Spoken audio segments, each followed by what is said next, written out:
Welcome back, ladies and gentlemen. The OlimoLeague continues here in the finals, spawning in the top right corner of the map.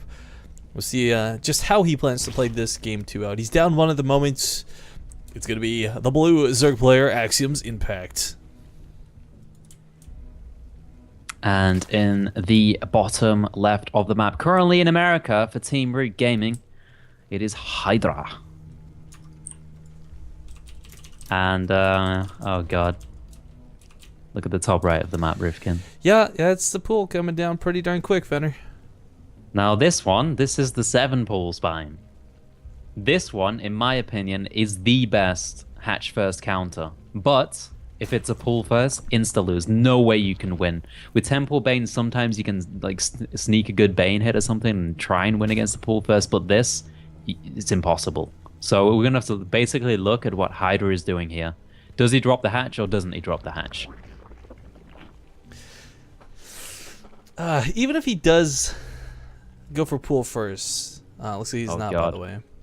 Oh, God. This is going to work out really well for Impact now.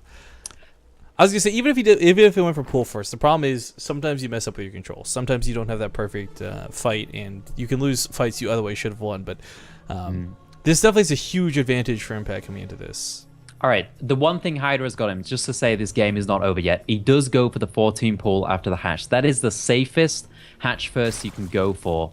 He's going to see this. Actually, look at the Overlord, Rifkin. Will the Lynx sneak out with the Overlord seeing it? Because it is possible if he moves them in the right direction. Keep a vision on it. I think if he goes north, he would have, but because he's going south, he doesn't. All right, so almost. Some cool text. But, I mean, if you go all the way around, yeah, you dodge the vision, but it takes so much more time. And, I mean, that's the whole point of an earlier pool. Time. That's the advantage you gain from doing this. The only advantage you gain from doing this. Oh, wait a second. He didn't bring a drone down. I thought this was going to be 7 pool spine. But he's picking up a gas after it. Okay, interesting strategy from Impact here. Not seen this one before. Yeah, this is weird.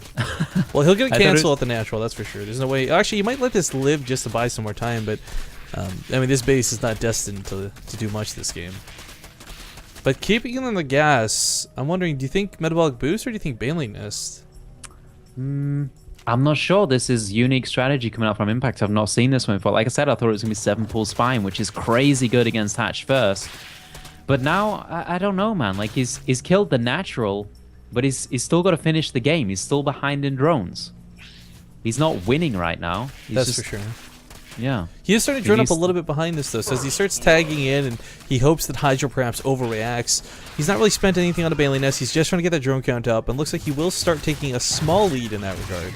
But the fear is always going to be if he doesn't deal with this properly, there'll be a big counterattack that he might not be able to deal with.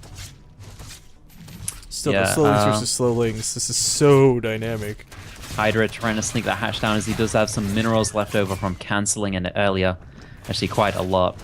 And he should be able to get it down there. And yeah, I'm really confused. Like, doing this without the spine crawler, you just don't put any pressure on the main base. So it works out no better than going for a 9 pool and canceling the hatchery, except you got less drones with this. It's just, I don't know, man. Well, the Baneling Nest is coming down. I thought Impact was maybe going to try and macro out of this, but one of the worst is he just lost that Overlord on the other side of the map. I mean, he's already so tight on every mineral he spends. He lost a lot of lings in that engagement. Making this Overlord really sucks, but it's an absolute necessity. So metabolic boost and Banelings. He's going to... I guess I was going to say he's going to try a 1-base hit, but it looks like he's trying to fake... Do you think it's a fake on the expansion? Yeah, I think he's trying to fake it. He doesn't want Hydra to come across and scout it, but that's exactly what is going to happen here. Runs the drone away from the fake. The thing is, he can drop a natural. He's got the economy for it. Doing Ling Bane off 16 drones like this, he will float a couple of minerals every now and then. So he can put it down, but it's going to be a tough game. He can still win with Ling Bane. It's definitely possible. And I think, actually, the speed's about to finish. Hydra's going to lose all of these Zerglings. Hydra's going to be confused with this game, by the way. He has not seen this, well, not common at least, to see this strategy. He's got a spine crawler coming up. He has a Baneling Nest at home, so if he does everything right, he should be able to defend perfectly well. And is he going to start that natural or not? Impact. He's coming up to 300 minerals.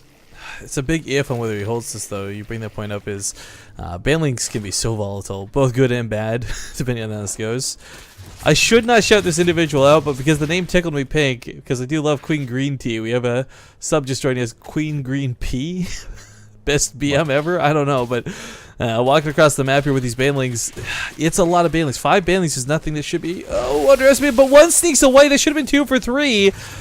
Okay, well, never mind, kind of freebie there. He's got to get past this Spine Crawler and Queen there. He targets down the... Oh, nearly a terrible baneling hit, but he manages to pull back, sneaks up into the main base, blocks off the ramp. Perfect positioning from Impact there. Now he's in the main base. Hydra should be able to clean this up, though. Not enough Zerglings for Impact.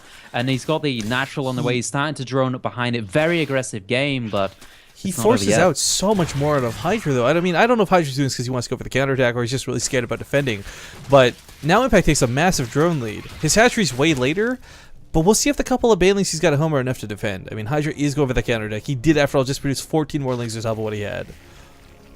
I would say that he produced them for the defense. Like I said, he's going to be very confused about this strategy coming out from Impact. But with that many lings, obviously, you go for the counterattack. You got way too much to just sit around and do nothing. Oh my god, he's producing so many banelings. I kind of like this, though. I mean, Impact's been doing some really cool things. It's almost been like drunken boxing, considering the way Zerg plays out. But now that there's so many banelings, there's no way Impact could possibly trade this out effectively.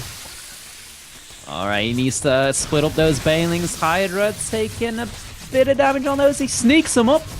Oh god, that's a lot of banelings getting into the main Rifkin. Going straight for that mineral line. I mean, there's a lot of havoc going on in the natural, but the drones are running for their lives. This too many Zerglings. I think Hydra's got this. Yeah, it looks like it's Spine Crawler there, but it's going to get taken down by that baneling! Hidden amongst the drones. GG. Hydra will take game number 2. Interesting strategy from